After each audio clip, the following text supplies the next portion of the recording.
ಹೋರಾಟ ಮಾಡ್ಕೊಂಬಂದಂಥ ಮೂಲ ಹೋರಾಟಗಾರರ ನೇತೃತ್ವದಲ್ಲಿ ಇವತ್ತು ಈ ಪತ್ರಿಕಾಗೋಷ್ಠಿ ಕರೀತಾ ಇದೆ.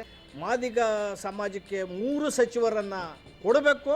ಒಳ ಮೀಸಲಾತಿ ಅನ್ನತಕ್ಕಂಥದ್ದು ಸುಪ್ರೀಂ ಕೋರ್ಟ್ ಆದೇಶ ಸಚಿವರ ಸ್ಥಾನಗಳನ್ನು ಹಂಚಿಕೆ ಮಾಡೋಂಥದ್ರಲ್ಲಿ ಭಾಳ ಗೊಂದಲ ಮಾಡಿದ್ದಾರೆ. ಇವು ಎಲ್ಲ ಸರ್ಕಾರಗಳು ಕೂಡ ಮಾದಿಗರಂದ್ರೆ ಅದು ಯಾಕೆ ಇಷ್ಟೊಂದು ಅಸಡ್ಡೆ ಈ ರಾಜಕೀಯ ವ್ಯವಸ್ಥೆಯಲ್ಲಿ?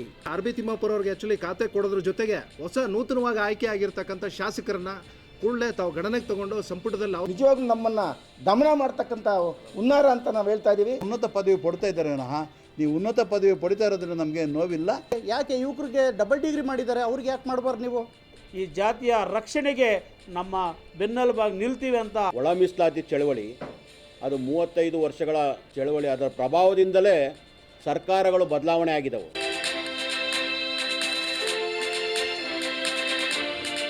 ನಾನು ಡಾಕ್ಟರ್ ಎನ್ ಮೂರ್ತಿ, ಕರ್ನಾಟಕ ದಲಿತ ಸಂಘರ್ಷ ಸಮಿತಿಯ ರಾಜ್ಯಾಧ್ಯಕ್ಷ ಮತ್ತು Republican party of India B ರಾಷ್ಟ್ರೀಯ ಅಧ್ಯಕ್ಷ. ರಿಪಬ್ಲಿಕನ್ ಪಾರ್ಟಿ ಆಫ್ ಇಂಡಿಯಾ ಇದು ಎಲ್ಲ ಸರ್ವ ಜನಾಂಗದ ಪರವಾಗಿರುವಂತಹ ಒಂದು ಪಕ್ಷ, ಸಾರ್ವತ್ರಿಕವಾಗಿ ಎಲ್ಲ ಸಮಾಜದ ಎಲ್ಲ ಜಾತಿಗೂ ಇರುವಂಥ ಪಕ್ಷ, ಸೆಕ್ಯುಲರ್. ಜೊತೆಗೆ ಮಾದಿಗ ಸಂಘಟನೆಗಳ ಒಕ್ಕೂಟದ ರಾಜ್ಯ ಸಂಚಾಲಕ. ಇದು ಮಾದಿಗ ಸಮುದಾಯ ತೀರ ಹಿಂದೆ ಇರೋದರಿಂದ ಮೂಲ ಒಳ ಮೀಸಲಾತಿ ಹೋರಾಟಗಾರರ ನೇತೃತ್ವದಲ್ಲಿ ಕಳೆದ 35 ವರ್ಷಗಳಿಂದ ನಿರಂತರವಾಗಿ ಹೋರಾಟ ಮಾಡ್ಕೊಂಬಂದಂಥ ಮೂಲ ಹೋರಾಟಗಾರರ ನೇತೃತ್ವದಲ್ಲಿ ಇವತ್ತು ಈ ಪತ್ರಿಕಾಗೋಷ್ಠಿ ಕರೀತಾ ಇದೆ. ಈ ಪತ್ರಿಕಾಗೋಷ್ಠಿಯಲ್ಲಿ ಮಾದಿಗ ದಂಡೋರ, MRHS, ಮಾದಿಗ ಮೀಸಲಾತಿ ಹೋರಾಟ ಸಮಿತಿ, ಆದಿಜಾಂಬುವ ಸಂಘಟನೆಗಳು, ಇತರೆ ಈ ಸಮುದಾಯದ ಏಳಿಗೆಯನ್ನು ಬಯಸುವಂಥ ಎಲ್ಲ ಸಮುದಾಯಗಳು ಕೂಡ ಇವತ್ತು ರಿಯಲ್ ಒಳ ಮೀಸಲಾತಿ ಹೋರಾಟವನ್ನು ಮಾಡಿರುವಂಥ ಮೂಲ ಹೋರಾಟಗಾರ ನೇತೃತ್ವದಲ್ಲಿ ಪತ್ರಿಕಾಗೋಷ್ಠಿಯನ್ನು ಕರೆದಿದೆ. ಈ ದಿನ ಮಾದಿಗ ಸಮುದಾಯದ ನೋವನ್ನು, ಅವರ ಅಸ್ಮಿತೆಯನ್ನು ಉಳಿಸ್ಕೊಳ್ಳೋಕ್ಕೋಸ್ಕರ ಇವತ್ತು ಈ ಪತ್ರಿಕಾಗೋಷ್ಠಿ ಮತ್ತು ಈ ಒಗ್ಗಟ್ಟು ಅತ್ಯಂತ ಅನಿವಾರ್ಯ ಅನ್ನೋ ಮಾತನ್ನು ಈ ಸಂದರ್ಭದಲ್ಲಿ ಹೇಳೋಕ್ಕೆ ಇಚ್ಛಪಡ್ತಾ ಇದ್ದೀನಿ.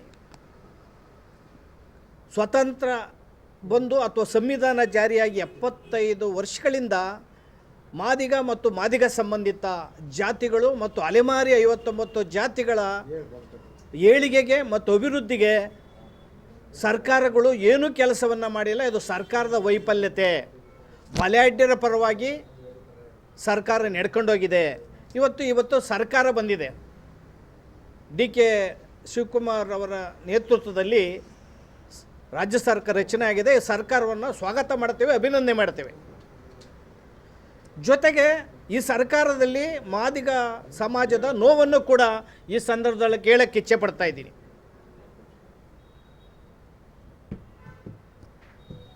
ಮಾದಿಗ ಹಿರಿಯ ಮುಖಂಡರುಗಳನ್ನು ತೀರ ಕಡೆಗಣನೆ ಮಾಡಲಾಗಿದೆ. ಮಾದಿಗ ಸಮಾಜದಲ್ಲಿ ತೀರ ಹಿರಿಯ ಮುಖಂಡರಾದಂಥ 7 ಸಾರಿ ಸಂಸದರಾಗಿ 2 ಬಾರಿ ಕೇಂದ್ರ ಸಚಿವರಾಗಿ ತೀರ ಅನುಭವಿ ಉಳ್ಳಂಥ H. ಮುನಿಯಪ್ಪರವರನ್ನು ಪರಿಗಣಿಸಿ ಅವ್ರಿಗೆ ಇಷ್ಟ ಇಲ್ಲದಂಥ ಒಂದು ಖಾತೆಗೆ ತಳ್ಳಿದ್ದಾರೆ. ಅವ್ರಿಗೆ ಉಪಮುಖ್ಯಮಂತ್ರಿ ಮಾಡಬೇಕು ಅಂತ ಈ ಮೂಲಕ ಆಗ್ರಹವನ್ನು ಮಾಡ್ತಾ ಇದ್ದೇನೆ. ಅವ್ರು ಮುಖ್ಯಮಂತ್ರಿ ಮಾಡಬೇಕಾಗಿತ್ತು.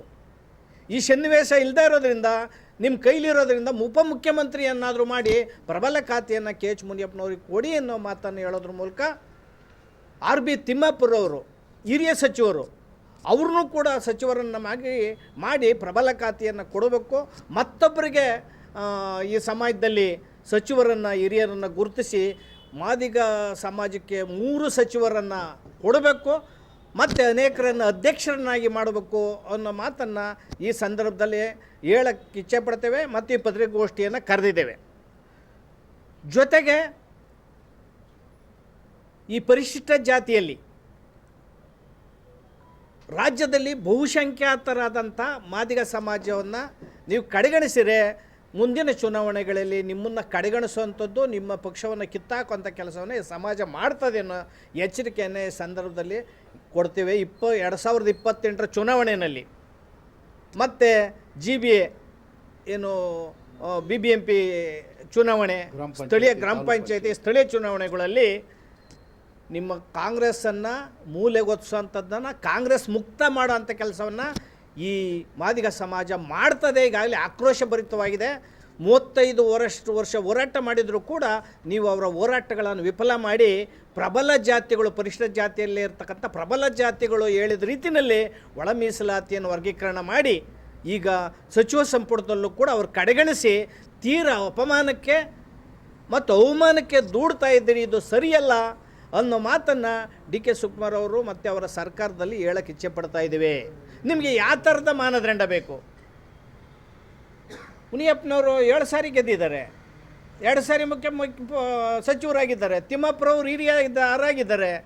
ಇನ್ನು ಅನೇಕರು ಮಾದಿಗ ಸಮಾಜದಲ್ಲಿ ಹಿರಿಯರಿದ್ದಾರೆ. ಇನ್ನು ಯಾವ ರೀತಿ ಮಾನದಂಡ ಬೇಕಪ್ಪ ನಿಮಗೆ? ದುಡ್ಡು ಬೇಕಾ? ಹೋಗಲಿ, ನಿಮಗೆ ಪ್ರಬಲರು ಅಂದರೆ ಯಾವ ಥರದ ಪ್ರಬಲ ಶಕ್ತಿಗಳು ಬೇಕು ನಿಮಗೆ? ಇದು ಸರಿಯಲ್ಲ. ಕಾಂಗ್ರೆಸ್ ಸಂಸ್ಕೃತಿ. ಕಾಂಗ್ರೆಸ್ಸು ಈಗಾಗಲೇ ಬಹುದಿನಗಳಿಂದ ತುಳ್ಕೊಂಬಂದಿದ್ದೀರಿ. ಗಾಂಧಿ ಜೊತೆಗೆ ಬಂದಂತಹ 1920ರಿಂದ ಜೊತೆಗೆ ಬಂದಂಥ ಬಾಬಾ ಸಾಹೇಬ್ ಅಂಬೇಡ್ಕರನ್ನು 1952ರಲ್ಲಿ 1954ರಲ್ಲಿ ಅಪಮಾನಕರ ರೀತಿಯಲ್ಲಿ ಸೋರಿಸಿ ಫಸ್ಟು ಆಪರೇಷನ್ ಅಂಬೇಡ್ಕರ್ ಮಾಡಿದ್ದು ಪ್ರಪ್ರಥಮ ಬಾರಿಗೆ ಕಾಂಗ್ರೆಸ್ ಅಂಬೇಡ್ಕರ್ ಮೇಲೆ. ಆಮೇಲೆ BJP ಈಚೆಗೆ ಕಮಲ ಆಪರೇಷನ್ ಮಾಡಿತ್ತು. ಜಗಜೀವನ್ ರಾಮರನ್ನು 1972, 77, 1979ರಲ್ಲಿ 3 ಬಾರಿ ದೇಶದ ಪ್ರಧಾನಿಯಾಗರನ್ನು ಒಬ್ಬರು ಚಮ್ಮಾರಕ್ಕೆ ಕೊಡಬೇಕಾ, ಚಮ್ಮಾರ್ಕದ್ದೇನ ಸಿಂಹಾಸನ ಅಂತ ಭಾಳ ಸುದ್ದಿಗಳು ಆಗಲೇ ಬಂದಿತ್ತು. ಈ ರೀತಿ ಜಾತಿ ಕಾರಣಕ್ಕೋಸ್ಕರ ಈ ದೇಶದಲ್ಲಿ ಪ್ರಧಾನಿಯಾಗುವಂಥ ಜಗಜೀವನ್ ರಾಮರನ್ನ ತೀರ ಅಪಮಾನ ಮಾಡಿದ್ರಿ. ಅವರು ಇಂದಿರಾ ಗಾಂಧಿಯವನ್ನ ಹೆಗಲ ಮೇಲೆ ಎತ್ಸಾಕ್ತಂಥವ್ರು ಜಗಜೀವನ್ ರಾಮ್. ಅಷ್ಟು ಹಿರಿಯರನ್ನು ನೀವು ಹಳ್ಳಕ್ಕೆ ತಳ್ಳಿಬಿಟ್ರಿ. ಆ ನಂತರ ರಾಜ್ಯದಲ್ಲಿ ಎಷ್ಟು ಜನಕ್ಕೆ ನ್ಯಾಯ ಮಾಡಿದ್ರಿ? ವಿವಿಧ ರಾಜ್ಯದಲ್ಲಿ ನ್ಯಾಯ ಮಾಡಿದರೆ ರಾಜ್ಯದಲ್ಲಿ ನಾವು ಕಂಡಂಗೆ ಎನ್ ರಾಚಯ್ಯನವರು, ಬಸವಲಿಂಗಪ್ಪನವರು, KH ರಂಗನಾಥ್ ಅವರು, TN ನರಸಿಂಹಮೂರ್ತಿಯವರು, ಶ್ರೀನಿವಾಸ್ ಪ್ರಸಾದ್ರವರು, ಇತ್ತೀಚಿನ ದಿನ KH ಮುನಿಯಪ್ಪನವರು, ಪರಮೇಶ್ವರವರು, HC ಮಾದೇವಪ್ಪವರು, ಇನ್ನು ಮುಖ್ಯ ಮಲ್ಲಿಕಾರ್ಜುನ ಖರ್ಗೆಜಿಯವರು, ಅನೇಕ DK ಕೋಟೆ ಶಿವಣ್ಣವರು, ಅನೇಕ ಜನರು ಮುಖ್ಯಮಂತ್ರಿ ಆಗೋಂಥ ಅರ್ಹತೆ ಇದ್ದರೂ ಕೂಡ ಅವ್ರನ್ನ ಮುಖ್ಯಮಂತ್ರಿ ಮಾಡಲಿಲ್ಲ. ಪ್ರಬಲವಾದ ಖಾತೆನೂ ಕೂಡ ಕೊಡ್ದಂಗೆ, ಅವ್ರ ಕೊಟ್ಟಂಥ ಫೈಲ್ನೂ ಕೂಡ ಸರಿಯಾಗಿ ಸೈನ್ ಹಾಕ್ದಂಗೆ ಆ ಸಮಾಜನೂ ಕೂಡ ಕಡೆಗಣಿಸಿ, ಅವ್ರನ್ನೂ ಕಡೆಗಣಿಸಿ ನಮ್ಮ ಸಮಾಜವನ್ನು ತೀರ ಅನ್ಯಾಯ ಮಾಡಿದಿರಿ. ಕಾಂಗ್ರೆಸ್ ಕಚೇರಿನಲ್ಲಿ ಅವತ್ತು ದೊಡ್ಡ ಸುದ್ದಿ ಆಗಿತ್ತು. ಕಾಂಗ್ರೆಸ್ ಕಚೇರಿನಲ್ಲೇ KH ಮುನಿಯಪ್ಪನವ್ರಿಗೆ ಕತ್ತಿಗೆ ಮಚ್ಚಿಡ್ತಾರೆ ಕಾಂಗ್ರೆಸ್ ಕಾರ್ಯಕರ್ತರು. IPD ಸಾಲಪ್ಪನವ್ರಿಗೆ ಕೊರಳಿಗೆ ಹಾವು ಸುತ್ತಾರೆ. ದೊಡ್ಡ ಸುದ್ದಿಯಾಗಿತ್ತು ಅವಾಗ. TN ನರಸಿಂಹಮೂರ್ತಿ ಅವರಿಗೆ ಕೊಲೆ ಪ್ರಯತ್ನ ಪಡ್ತಾರೆ.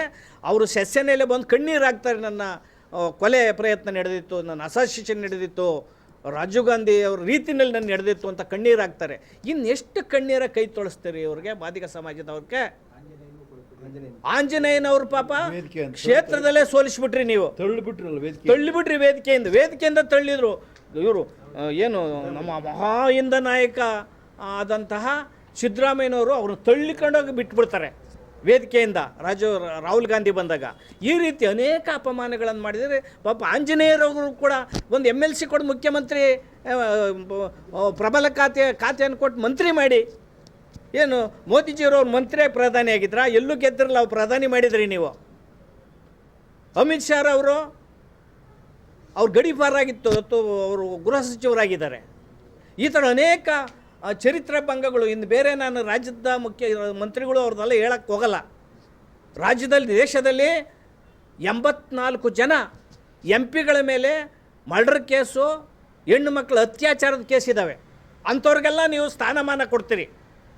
ಅತ್ಯಂತ ಸ್ವಚ್ಛಂದ ಪ್ರಾಮಾಣಿಕವಾಗಿರ್ತಕ್ಕಂಥ, ಅತ್ಯಂತ ನಿಷ್ಠೆ ನಿಸ್ಪೃಹತೆಯಿಂದ ಕೆಲಸ ಮಾಡಿದಂಥ ಮಾದಿಗ ಸಮಾಜದ ಹಿರಿಯ ಮುಖಂಡರುಗಳನ್ನು, ಶಾಸಕರನ್ನು ಕಡೆಗಣಿಸಿರೋ ಅಂಥದ್ದು ಇದೆಯಲ್ಲ, ಅದು ಸಹಿಸಲ್ಲ. ಕಾಂಗ್ರೆಸ್ ಬೇಸು ಮಾದಿಗ ಸಮಾಜ.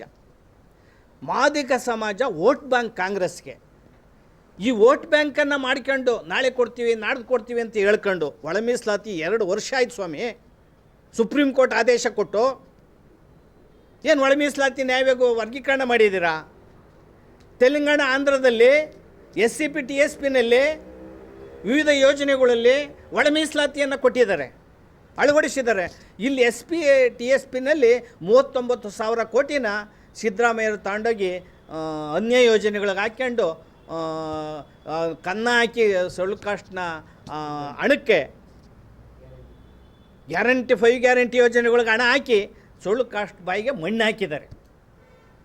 ಸಿದ್ದರಾಮಯ್ಯನವರು ಆಡಳಿತದಲ್ಲಿ ಪರಿಶಿಷ್ಟ ಜಾತಿಯವ್ರಿಗೆ ಆದಂಥ ಅನ್ಯಾಯ ಬಹುಶಃ ಯಾರಿಗೂ ಆಗಲ್ಲ. ಅದರಲ್ಲಿ ಕಟ್ಟ ಕಡೆ ಇರ್ತಕ್ಕಂಥ ಪರಿಶಿಷ್ಟ ಜಾತಿಯವರು, ಅದಕ್ಕೂ ಕಡೆ ಇರ್ತಕ್ಕಂಥ ಅಲೆಮಾರಿ ಜಾತಿಯವ್ರಿಗಂತೂ ತೀರ ಅನ್ಯಾಯ ಮಾಡಿದ್ರಿ.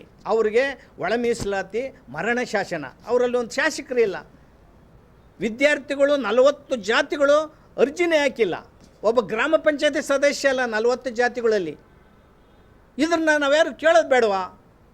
ಮಾತೆತ್ತಿರೆ ಅಂಬೇಡ್ಕರ್ವಾದ, ಬುದ್ಧವಾದ, ಯಾವ ಮಣ್ಣಂಗಡ್ಡೆ ರೀ ನಿಮ್ಮದು? ಅಂಬೇಡ್ಕರ್ವಾದ, ಬುದ್ಧವಾದ, ಜಾತಿವಾದ. ಮನುವಾದಿಗಳಿಗೂ ನಿಮಗೂ ವ್ಯತ್ಯಾಸ ಏನಿದೆ? ಮನುವಾದಿಗಳು ಅಂತ ವಿರೋಧ ಮಾಡೋದು, ಅದೇ ಕೆಲಸವನ್ನು ನೀವು ಮನುವಾದಿ ಕೆಲಸಗಳನ್ನು ಮಾಡೋದು. ನಾನು ರೆಡ್ ಹಾಕ್ಬೇಕಾದ್ರೆ ನೀವೇ ಕಾರಣ. ನಮ್ಮಲ್ಲಿರ್ತಕ್ಕಂಥ ಮನುವಾದಿಗಳು ಇವತ್ತು ಒಳ ಮೀಸಲಾತಿ ವಿರೋಧಿಗಳು ಇವರೆಲ್ಲನೂ ಎಷ್ಟು ಕೆಲಸ ಕೊಟ್ಟಿದ್ರಿ ಅಂತ ಇದು ವೇದಿಕೆ ಅಲ್ಲ. ಮುಂದಿನ ದಿನಗಳಲ್ಲಿ ಪುಸ್ತಕಗಳು ಬರೆದು ಬಿಡ್ತೇನೆ. ಮುಂದಿನ ದಿನಗಳಲ್ಲಿ ನಿಮ್ಮ ಎದೆಯ ನೋವುಗಳೇನು. ಇವತ್ತು ಪ್ರಸ್ತುತ ಇರೋಂಥದ್ದು ಒಳ ಮೀಸಲಾತಿ, ಸಂಪೂರ್ಣ ಒಳ ಮೀಸಲಾತಿಯನ್ನು ವರ್ಗೀಕರಣ ಮಾಡಬೇಕು. ಇಲ್ಲದೆ ಹೋದರೆ ರಾಜ್ಯದಲ್ಲಿ ಉಗ್ರ ಹೋರಾಟ ನಡೀತದೆ. ಈ ಸಮಾಜ, ಮಾದಿಗ ಸಮಾಜದಲ್ಲಿ ಏನು ಬೆಂಕಿಯ ಬುಗ್ಗೆ ನಿಗಿ ಆಗಿದೆ. ಬೆಂಕಿ ಚುನಾವಣೆ ಸಂದರ್ಭದಲ್ಲಿ ಆ ನಿಗಿ ಬೆಂಕಿ, ಆ ಬೆಂಕಿಗೆ ಕಾಂಗ್ರೆಸ್ ಆಹುತಿ ಆಗ್ತದೆ ಅನ್ನೋ ಮಾತನ್ನು ನಾನು ಹೇಳೋಕ್ಕೆ ಇಚ್ಛೆಪಡ್ತೀನಿ. ಕಾಂಗ್ರೆಸ್ಸು ಸಂಪೂರ್ಣ ಒಳ ಮೀಸಲಾತಿನ ವರ್ಗೀಕರಣ ಮಾಡಬೇಕು. ಜೊತೆಗೆ ಹಿರಿಯ ಸಚಿವರುಗಳಿಗೆ ಇನ್ನು 7-8 ದಿನದಲ್ಲಿ ಏನು ನೀವು ಸಚಿವ ಸಂಪುಟನ ಒಂದು ಮಾಡ್ತೀರಿ, ಅದರಲ್ಲಿ 3 ಸಚಿವರನ್ನು ಕೊಟ್ಟು ಪ್ರಬಲ ಮಾದಿಗ ಸಮಾಜದವ್ರಿಗೆ 3 ಸಚಿವರನ್ನು ಮಾಡಬೇಕು. ಮತ್ತು ಉಪಮುಖ್ಯಮಂತ್ರಿ ಸ್ಥಾನವನ್ನು ಕೊಡಬೇಕು. ಮತ್ತು ನಿಗಮ ಮಂಡಳಿಗಳಲ್ಲೂ ಕೂಡ ಪಾಪ ಅನೇಕ ಅವ್ರನ್ನ ದುಡಿಸ್ಕೊಂಡಿದ್ದಾರಲ್ಲ ಗುಲಾಮರ ಥರ. ಅಲೆಮಾರಿಗಳಲ್ಲಿ ಮಾದಿಗ ಸಂಬಂಧಿತ ಜಾತಿಗಳ ಕಾರ್ಯಕರ್ತರಿಗೆ ಅವ್ರ ಅಧ್ಯಕ್ಷರು, ಸದಸ್ಯರು ಕೊಡ್ರಿ. ಅವರಿಗೆಲ್ಲ ಕೂಡಲೇ ಸಂಪೂರ್ಣ ಮೀಸಲಾತಿ ಮಾಡಬೇಕು ಅಂತಂದರೆ ನೀವು ಈಗಾಗಲೇ 50,000 ತಾತ್ಕಾಲಿಕ ಶಿಕ್ಷಕರ ನೇಮಕ ಮಾಡ್ಕೊಂಡಿದ್ರಿ. ಎಲ್ಲೂ ಒಳ ಮೀಸಲಾತಿ ಇಲ್ಲ. ವಿವಿಗಳಲ್ಲಿ ಒಳ ಮೀಸಲಾತಿ ಇಲ್ಲ, ಸ್ಥಳೀಯ ಸಂಸ್ಥೆಗಳಲ್ಲಿ ಒಳ ಮೀಸಲಾತಿ ಇಲ್ಲ, GB ಒಳ ಮೀಸಲಾತಿಗಳಿಲ್ಲ. ಎಲ್ಲೆಲ್ಲಿ ನೀವು ಗುತ್ತಿಗೆ ಬೇಸಸ್ಸು, ಬಡ್ತಿ, ಮುಂಬಡ್ತಿಲಿದ್ದೋ ಅಲ್ಲಿ ಒಳ ಮೀಸಲಾತಿಯನ್ನು ನೀವು ಅಳವಡಿಸ್ಬೇಕು. ಎಲ್ಲ ಏನು ಉದ್ಯೋಗಗಳಿದಾವಲ್ಲ ಎಲ್ಲ ಕಡೆ ಒಳ ಮೀಸಲಾತಿಯನ್ನು ಜಾರಿ ಮಾಡಬೇಕು. 50,000 ಉದ್ಯೋಗಗಳಿದ್ದಾವಲ್ಲ, 50,432 ಉದ್ಯೋಗಗಳು ನೇಮಕಾತಿನಲ್ಲಿ ನೀವು ಒಳ ಮೀಸಲಾತಿಯನ್ನು ಮಾಡ್ತೇವೆ ಅಂತ, ವರ್ಗೀಕರಣ ಮಾಡ್ತೇವೆ ಅಂತ ನಾಟಕ ಆಡಿರೋದ್ರಲ್ಲಿ ನೀವು ಜನರಲ್ SC ಜನರಲ್ ಅಂತ ಏನಕ್ಕಿದ್ರಿ? 15 ಬಿಂದುಗಳು, 14 ಬಂದು 15 ಇಲ್ಲ ಬಿಂದುಗಳು ಅಂತಂದರೆ ಅದು ಜನರಲ್.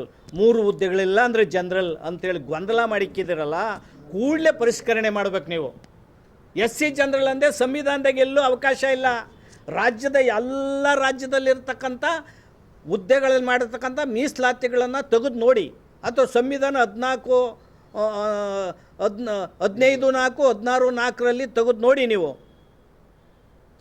ಅದರಲ್ಲಿ ಸಮವರ್ತ ಪಟ್ಟಿ, ಕಾಂಕರೆನ್ಸ್ ಆಫ್ ಲಿಸ್ಟ್, ಅದು ಕಾಂಕರೆನ್ಸ್ ಲಿಸ್ಟು, ಅದು ಇಡೀ ದೇಶಕ್ಕೆ ಅಪ್ಲೈ ಆಗೋಂಥದ್ದು ಒಳ ಮೀಸಲಾತಿ. ಒಂದು ಯಾವುದೋ ಸುತ್ತೋಲೆ ಒಳ ಮೀಸಲಾತಿನ ತೀರ್ಮಾನ ಮಾಡಲ್ಲ. ಒಳ ಮೀಸಲಾತಿ 16(4) ಪ್ರಕಾರ ಉದ್ಯೋಗಗಳನ್ನು ವಿತರಣೆ ಮಾಡಬೇಕಾಗ್ತದೆ. ನೀವು SC ಜನರಲ್ ಅಂತಂದರೆ ಅದು ಸಂವಿಧಾನ ವಿರೋಧಿ, ಸಂವಿಧಾನ ಬಾಹಿರ, ಸುಪ್ರೀಂ ಕೋರ್ಟ್ ಆದೇಶದ ವಿರೋಧಿ, ಕಂಟೆಂಪ್ಟ್ ಕೋರ್ಟ್ ಆಗ್ತದೆ. ನೀವು backward, more backward, most backward, ಅದು ಎಂಪೆರಿಕಲ್ ಡಾಟಾ, ಅದನ್ನೇ ಮಾಡಿಲ್ಲ. ಅದು ಮಾಡಿದರೆ ಅಲೆಮಾರಿಗಳಿಗೆ ನ್ಯಾಯ ಕೊಡಬೇಕಾಗ್ತದೆ. ನೀವು ಅಲೆಮಾರಿಗಳನ್ನ ತಗೊಂಡೋಗಿ ಮನಮೋಹನ್ ದಾಸಲ್ಲಿ ಪ್ರತ್ಯೇಕವಾಗಿ ಪ್ರಥಮ ಸ್ಥಾನ ಕೊಟ್ಟಿದ್ರೆ ತಗೊಂಡೋಗಿ C ಗುಂಪಿಗೆ ತಳ್ಳವ್ರನ್ನ ಅವ್ರು ಪ್ರಬಲ ಜಾತಿ ಒಟ್ಟಿಗೆ ಹಾಕಿ ಅವ್ರಿಗೆ ಉದ್ಯೋಗ ಸಿಗದಂಗೆ ಮಾಡಿಬಿಟ್ಟಿದ್ದೀರಿ. ಆಮೇಲೆ ಅವರಲ್ಲಿ ಅರ್ಹರಿಲ್ಲ ಅಂದರೆ ಅವ್ರಿಗೆ ಕೊಟ್ಬಿಡಿ ಅಂತ ಮಾಡಿದ್ದೀರಿ. ಇದು ನ್ಯಾಯನೇಂದ್ರಿ? ಸಮಾಜ ಘಾತಕತನ, ಸಾಮಾಜಿಕ ನ್ಯಾಯ ಅಲ್ಲ ಇದು, ಸಮಾಜ ಘಾತಕತನ. ಸಿದ್ದರಾಮಯ್ಯನಂಥ ಅಹಿಂದ ವಿರೋಧಿ, ಸಿದ್ದರಾಮಯ್ಯನಂಥ ಪರಿಶಿಷ್ಟ ಜಾತಿ ವಿರೋಧಿ, ಸಿದ್ದರಾಮಯ್ಯನಂಥ ಪಕ್ಕ ಮಾದಿಗ ಜಾತಿ ವಿರೋಧಿ ನಾನು ನೋಡಲೇ ಇಲ್ಲ ಇಷ್ಟು ದಿನಗಳಲ್ಲಿ. ನಾನು ಯಾವುದೇ ಕಾಂಗ್ರೆಸ್ ಪಕ್ಷಕ್ಕೆ ಸೇರಿದವನಲ್ಲ, BJP ಪಕ್ಷಕ್ಕೆ ಸೇರಿದವನಲ್ಲ, JDS ಪಕ್ಷಕ್ಕೆ ಸೇರಿದವನಲ್ಲ. ನಾನು ಕೂಡ ಈ ಸಮಾಜದ ಪರಿಶಿಷ್ಟ ಜಾತಿ ಮಾದಿಗ ಸಮಾಜದ ಒಬ್ಬ ಮೆಂಬರ್ ಆಗಿ ಮಾತಾಡ್ತಾ ಇದ್ದೀನಿ, ಒಬ್ಬ ಸದಸ್ಯನಾಗಿ. ತಕ್ಕ ಪಾಠವನ್ನು ಕಲಿಸ್ತಾರೆ. ನೀವೇನು ಇವತ್ತು ಮಲತಾಯಿ ಧೋರಣೆಯನ್ನು ಮಾಡಿದಿರಿ, ಇದನ್ನು ನೀವು ಸರಿಪಡಿಸ್ಕೊಳ್ದೇ ಹೋದ ಪಕ್ಷದಲ್ಲಿ ನಾವು ಬೀದಿಗಿಳಿದು ಹೋರಾಟವನ್ನು ಮಾಡಿ ಈ ಜಾತಿಯ ರಕ್ಷಣೆಗೆ ನಮ್ಮ ಬೆನ್ನೆಲುಬಾಗಿ ನಿಲ್ತೀವಿ ಅಂತ ಈ ಪತ್ರಿಕೆ ಮುಖಾಂತರ ಸರ್ಕಾರಕ್ಕೆ ಎಚ್ಚರಿಕೆಯನ್ನು ಕೊಡ್ತಾ ಇದ್ದೀವಿ. ನನ್ನ ಹೆಸರು ಕನಕೇನಹಳ್ಳಿ ಕೃಷ್ಣಪ್ಪ ಅಂತ, ಕರ್ನಾಟಕ ಬಹುಜನ ಚಳವಳಿ ರಾಜ್ಯಾಧ್ಯಕ್ಷರು. ಮೊದಲನೇದಾಗಿ ಎಲ್ಲ ಮೀಡಿಯಾಗಳಿಗೆ ಸ್ವಾಗತ. ಹಾಗೆ ಇವತ್ತಿನ ಉದ್ದೇಶ ಏನಂದರೆ, ಬಹುತೇಕ ಸ್ವಾತಂತ್ರ್ಯ ಬಂದಾಗಿನಿಂದನೂ ಕೂಡ ಮಾದಿಗರಿಗೆ ನ್ಯಾಯ ಸಿಗ್ತಾಯಿಲ್ಲ. ಯಾಕೆ ಬಂದಿಲ್ಲ, ಯಾಕೆ ಸಿಕ್ಕಿಲ್ಲ ನ್ಯಾಯ ಅಂದರೆ ಕಾಂಗ್ರೆಸ್ ಇರೋದ್ರಿಂದ ನ್ಯಾಯ ಸಿಕ್ಕಿಲ್ಲ. ಬಹುತೇಕ ಇವತ್ತು ಯೋಚನೆ ಮಾಡಬೇಕಾಗ್ತದೆ. ಇವತ್ತು AICCನಲ್ಲಿ ಮಲ್ಲಿಕಾರ್ಜುನ್ ಖರ್ಗೆ ಅವರಿಗೆ ಪ್ರೆಸಿಡೆಂಟ್ ಕೊಟ್ಟಿದ್ದಾರೆ. ಕರ್ನಾಟಕದಲ್ಲಿ ಮುಖ್ಯಮಂತ್ರಿ ಕೊಡಬೇಕಾಯಿತು ಮಾದಿಗರಿಗೆ, ಆದರೆ ಕೊಡಲಿಲ್ಲ. ಈಗ ಇನ್ನೊಂದು ಏನಾಗುತ್ತೆ ಅಂದರೆ, ಒಳ ಮೀಸಲಾತಿನಲ್ಲಿ ಈಗಾಗಲೇ ಕರ್ನಾಟಕದಲ್ಲಿ ತುಂಬ ಅನ್ಯಾಯ ಆಗಿದೆ. ರೋಸ್ಟ್ರು ಪದ್ಧತಿಯಲ್ಲಿ ಅನ್ಯಾಯ ಆಗಿದೆ, ಪ್ರಮೋಷನಲ್ಲಿ ಅನ್ಯಾಯ ಆಗಿದೆ, ಆಮೇಲೆ ಸಂಪೂರ್ಣ ಒಳ ಮೀಸಲಾತಿಯಲ್ಲಿ ಇವತ್ತು ಅನ್ಯಾಯ ಆಗಿದೆ. ಹಾಗಾಗಿ ನಾವೇನು ಕೇಳ್ತಾ ಇರೋದು, ಈಗ ಸಿದ್ದರಾಮಯ್ಯನವರು ತುಂಬ ನ್ಯಾಯ ಮಾಡಿಬಿಟ್ಟು ಹೊರಟೋದ್ರು, ಆದರೆ DK ಶಿವಕುಮಾರ್ ಬಂದಿದ್ದಾರೆ, ಅವರಾದರೂ ಕೂಡ ನ್ಯಾಯ ಒದಗಿಸ್ತಾರ ಅಂದರೆ ಅದರಲ್ಲೂ ಕೂಡ ಆಗಲ್ಲ. ಇಂದಿನ ಸಿದ್ದರಾಮಯ್ಯನ ಸರ್ಕಾರದಲ್ಲಿ ಒಬ್ಬ ನಮ್ಮ ಮಾದಿಗ ಮಂತ್ರಿಗಳಿಗೆ ಏನು ಮಾಡಿದ್ದಾರೆ, 7 ಸರಿ ಸತಾಯಗತೆ ಗೆದ್ದೋಂಥವ್ರಿಗೆ ಅಕ್ಕಿ ಮಾರಲಿಕ್ಕೆ ಮಂತ್ರಿ ಕೊಟ್ಟರು. ಇನ್ನೊಬ್ಬರಿಗೆ ಏನಾಗಿದೆ, ಸಾರಾಯಿ ಮಾರಿಸಿ ಮಾದಿಗರಿಗೆ ಹಾಳು ಮಾಡಿರಿ ಅಂತ ಹೇಳಿ ಒಂದು ಮಂತ್ರಿ ಕೊಟ್ಟಿದ್ರು. ಆದರೆ ಇದು ವ್ಯವಸ್ಥೆ ಹೆಂಗಿದೆ ಅಂದರೆ, ಮಾದಿರು ಅಂದರೆ ನೆಗ್ಲೆಕ್ಟ್ ತಿಳ್ಕೊಂಡಿದ್ದಾರೆ. ಯಾಕೆಂದರೆ ಮಾದಿಗರಂದರೆ ರಾಜಕಾರಣ ಮಾಡೋಕ್ಕೆ ಬರಲ್ಲ ಅಂತ ಅಂದ್ಕೊಂಡಿದ್ದಾರೆ. ನಮ್ಮ ಹೆಸರು BR ಮುನರಾಜು, ರಾಷ್ಟ್ರೀಯ ಅಧ್ಯಕ್ಷರು JB ಅಖಿಲ ಭಾರತ ದಲಿತ ಸಮಿತಿ. ಇವತ್ತು ಕರೆದಿರೋಂಥ ಒಂದು ಪತ್ರಿಕಾಗೋಷ್ಠಿ ವಿಚಾರನ ಆಲ್ರೆಡಿ ನಮ್ಮ ದೇವರಾಜಣ್ಣ ಪ್ರಸ್ತಾವನೆ ಮಾಡಿದ್ದಾರೆ. ಇವತ್ತು ನಮ್ಮ ಕರ್ನಾಟಕ ರಾಜ್ಯದ ವಿಧಾನಸಭಾ ಕ್ಷೇತ್ರದ ವ್ಯಾಪ್ತಿಗೆ ಸಚಿವರ ಸ್ಥಾನಗಳನ್ನು ಹಂಚಿಕೆ ಮಾಡೋಂಥದ್ರಲ್ಲಿ ಭಾಳ ಗೊಂದಲ ಮಾಡಿದ್ದಾರೆ. ಇವತ್ತು ಸವರ್ಣೀಯರಿಗಾದಂಥ ನಮ್ಮ ಕೃಷ್ಣ ಬೈರೇಗೌಡರಿಗೂ ಮತ್ತು ರಾಮಲಿಂಗ ರೆಡ್ಡಿ ಅವರಿಗೆ ಖಾತೆ ಕೊಟ್ಟರು ಸಹ ಆ ಖಾತೆಗಳು ಬೇಡ ಅಂತ ಹೇಳ್ಬಿಟ್ಟು ವಾಪಸ್ ಕೊಡೋಕ್ಕೂ ರೆಡಿಯಾಗಿದ್ದಾರೆ. ನಾವು ಅಂಥ ವಿಚಾರಕ್ಕೆ ನಾವು ಹೋಗಲಿಲ್ಲ. ಇವತ್ತು ನಾವು ಸಚಿವ ಸಂಪುಟದ ವಿಚಾರದಲ್ಲಿ ಇವತ್ತು ನಮ್ಮ KH ಮುನಿಯಪ್ಪನವ್ರಿಗೆ ಮುಖ್ಯಮಂತ್ರಿ ಸ್ಥಾನ ಕೊಡಬೇಕಾಗಿತ್ತು, ಕೊಡಲಿಲ್ಲ. ಆಮೇಲೆ ಅವರು ಅದಕ್ಕೆ ಬೇಡ ಅಂದ್ರೂ ಅದೇ ಖಾತೆ ಕೊಟ್ಟಿದ್ದೀರ. ದಯವಿಟ್ಟು ಅದರ ಮಾಡೋಕ್ಕೆ ಹೋಗ್ಬೇಡ್ರಿ. ಇವತ್ತು ಏನು ನಿಮ್ಮ ಒಂದು ರಾಜ್ಯ ಸರ್ಕಾರ ಸಂಪುಟದಲ್ಲಿ ಬಲಗೈಯಾದಂಥ ವಲಯವರಿಗೆ ಎಷ್ಟು ಸ್ಥಾನಮಾನ ಕೊಡ್ತೀರೋ ಅಷ್ಟು ಸ್ಥಾನಮಾನ ಮಾದಿರಿ ಕೊಡಲೇಬೇಕು. ರಾಜು ಅಂತೇಳಿ ದಲಿತ ಸಂಘರ್ಷ ಸೇನೆ ರಾಜ್ಯಾಧ್ಯಕ್ಷ. ಇದುವರೆಗೂ ಕೂಡ ಆಳಿದಂಥ ಸರ್ಕಾರಗಳು, ನಮ್ಮನ್ನು ಆಳಿದಂಥ ಸರ್ಕಾರಗಳು ಮಾದಿಗ ಸಮುದಾಯವನ್ನು ಸಂಪೂರ್ಣವಾಗಿ ನಿರ್ಲಕ್ಷ್ಯ ಮಾಡ್ತಾ ಬರ್ತಾ ಇದೆ. ಅದರಲ್ಲೂ ಕೂಡ ನಮ್ಮದ್ರಲ್ಲಿ ಇರ್ತಕ್ಕಂಥದ್ದೇ ಬೆರಳೆಣಿಕೆಯಷ್ಟು ಶಾಸಕರಿದ್ದಾರೆ. ಅದರಲ್ಲೂ ಪ್ರಮುಖ ಹುದ್ದೆಗಳನ್ನ ಇದುವರೆಗೂ ಕೂಡ ಯಾವುದೇ ಸರ್ಕಾರಗಳು ಬಂದಂಥವ್ರು ಕೊಟ್ಟಿಲ್ಲ. ಹಿಂದೆ ಇದ್ದಂಥ BJP ಅವಧಿಯಲ್ಲಿ ಗೋವಿಂದ ಕಾರಜೋಳ ಅವ್ರಿಗೆ ಆ್ಯಕ್ಚುಲಿ ಕೊಟ್ಟಿದ್ದಾರೆ. ಕಾಂಗ್ರೆಸ್ ಅವಧಿಯಲ್ಲಿ ಎಸ್ಪೆಷಲಿ ಮಾದಿಗ ಕಮ್ಯುನಿಟಿಗೆ ಇದುವರೆಗೂ ಕೂಡ ನಾವು ಮುಖ್ಯಮಂತ್ರಿ ಸ್ಥಾನಗಳನ್ನು ಕೇಳ್ತಾ ಬರ್ತಾ ಇದ್ದೀವಿ. ಕನಿಷ್ಠ ಉಪಮುಖ್ಯಮಂತ್ರಿ ಸ್ಥಾನನಾದರೂ ಕೊಡಬೇಕಾಯಿತು. ಮೊನ್ನೆ KH ಮುನಿಯಪ್ಪನವ್ರಿಗೆ ಕೊಡೋದ್ರಲ್ಲಿ ಎಲ್ಲೋ ಒಂದು ಕಡೆ ನಿರ್ಲಕ್ಷ್ಯ ವಹಿಸಿದೆ ಸರ್ಕಾರ. ಈ ಕೂಡಲೇ DK ಶಿವಕುಮಾರ್ ಅವ್ರಿಗೆ ನಾನು ಮನವಿ ಮಾಡ್ತಾ ಇದ್ದೇವೆ ಮತ್ತು ಆಗ್ರಹವಾಗಿ ಹೇಳ್ತಾ ಇದ್ದೀವಿ, ಏನು ಇವಾಗ RB ತಿಮ್ಮಾಪುರ ಅವ್ರಿಗೆ ಆ್ಯಕ್ಚುಲಿ ಖಾತೆ ಕೊಡೋದ್ರ ಜೊತೆಗೆ ನೂತನವಾಗಿ ಆಯ್ಕೆ ಆಗಿರ್ತಕ್ಕಂಥ ಶಾಸಕರನ್ನು ಕೂಡಲೇ ತಾವು ಗಣನೆಗೆ ತಗೊಂಡು ಸಂಪುಟದಲ್ಲಿ ಅವ್ರನ್ನೂ ಕೂಡ ಒಂದು ಉತ್ತಮವಾದಂಥ ಸ್ಥಾನಮಾನ ಮತ್ತು ಪ್ರಬಲವಾದಂಥ ಖಾತೆಗಳನ್ನು ಕೊಟ್ಟು ಈ ಮಾದಿಗ ಸಮುದಾಯಕ್ಕೆ ಸಾಮಾಜಿಕ ನ್ಯಾಯನ ಒದಗಿಸ್ಕೊಡ್ಬೇಕು ಅಂತೇಳಿ ಆಗ್ರಹಿಸ್ತಾ ಇದ್ದೀನಿ. ಇವತ್ತು ತಮಗೆಲ್ಲ ಗೊತ್ತೇ ಇದೆ, ಇಡೀ ರಾಷ್ಟ್ರದಲ್ಲೇ ಒಂದು ಆಂದೋಲನ ಮಾಡಿದ್ದು ಕೂಡ ಆಂಧ್ರ ಬಿಟ್ಟರೆ ಕರ್ನಾಟಕದಲ್ಲಿ ಅತಿ ಹೆಚ್ಚು. 35 ವರ್ಷ ಸುದೀರ್ಘ ಹೋರಾಟಗಳು. ಉದ್ಯೋಗಕ್ಕಾಗಿ ಹೋರಾಟ ಮಾಡಲಾಯಿತು, ರಾಜಕೀಯಕ್ಕಾಗಿ ಹೋರಾಟ ಮಾಡಿತು, ಆರ್ಥಿಕವಾಗಿ ಹೋರಾಟ ಮಾಡಲಾಯಿತು. ಎಲ್ಲೂ ಕೂಡ ನಮಗೆ ಸಾಮಾಜಿಕ ನ್ಯಾಯ ಕಲ್ಪಿಸಲೇ ಇಲ್ಲ ಈ ಸರ್ಕಾರಗಳು. ರೋಸ್ಟರ್ ತಂದು ರೋಸ್ಟರಲ್ಲೂ ಕೂಡ ಮಾದಿಗರಿಗೆ ಅನ್ಯಾಯ ಆಯಿತು. ಪ್ರತಿಯೊಂದು ರಾಜಕೀಯ ತಂದರು, ರಾಜಕೀಯದಲ್ಲೂ ಕೂಡ ಅನ್ಯಾಯ ಆಯಿತು. ನಿಮಗೆಲ್ಲ ಗೊತ್ತೇ ಇದೆ. 7 ಬಾರಿ ಸಂಸದರಾಗಿರ್ತಕ್ಕಂಥ KH ಮುನಿಯಪ್ಪನವರಿಗೆ ಏನಕ್ಕೆ ಬೇಡದೇ ಇರೋಂಥ ಖಾತೆಗಳನ್ನೆಲ್ಲ ಕೊಟ್ಟರು. ಅದನ್ನು ಕೂಡ ಸಮರ್ಥವಾಗಿ ನಿಭಾಯಿಸಿದ್ರು, ಆಹಾರ ಮತ್ತು ಪದೇ ಮತ್ತೆ ಅದನ್ನೇ ಖಾತೆ ಕೊಟ್ಟು ಅವ್ರನ್ನ ಇಡೀ ಜನಾಂಗಕ್ಕೆ ಅವಮಾನ ಮಾಡಿದ್ದಾರೆ. ತಿಮ್ಮಾಪುರು ಕೂಡ ಹಿರಿಯ ಸಚಿವರಾಗಿದ್ದರೂ ಕೂಡ, ಹಿರಿಯ ನಾಯಕರು ಕೂಡ ಆಗಿದ್ದರೂ ಕೂಡ ಅವ್ರಿಗೂ ಕೂಡ ಸಂಪುಟದಲ್ಲಿ ಸ್ಥಾನಮಾನ ಸಿಗದೆ ಅಲ್ಲೂ ಕೂಡ ಅನ್ಯಾಯ ಮಾಡಿದ್ದಾರೆ. ಅವ್ರಿಗಿಂತ ಕಿರಿಯರಾಗಿರ್ತಕ್ಕಂಥ ಅನೇಕರಿಗೆ ಕೊಟ್ಟಿದ್ದಾರೆ. ಕಾಂಗ್ರೆಸ್ಸಿನಲ್ಲಿ ಯಾಕೆ ಈ ತಾರತಮ್ಯ? ಹಿಂದೆ BJP ಸರ್ಕಾರ ಕೂಡ ಇದೇ ಮಾಡಿತ್ತು, JDS ಸರ್ಕಾರ ಕೂಡ ಇದೇ ರೀತಿ ಮಾಡಿತ್ತು. ಈಗ ಅದನ್ನೇ ಇವು ಎಲ್ಲ ಸರ್ಕಾರಗಳು ಕೂಡ ಮಾದಿಗರಂದರೆ ಅದು ಯಾಕೆ ಇಷ್ಟೊಂದು ಅಸಡ್ಡೆ ಈ ರಾಜಕೀಯ ವ್ಯವಸ್ಥೆಯಲ್ಲಿ?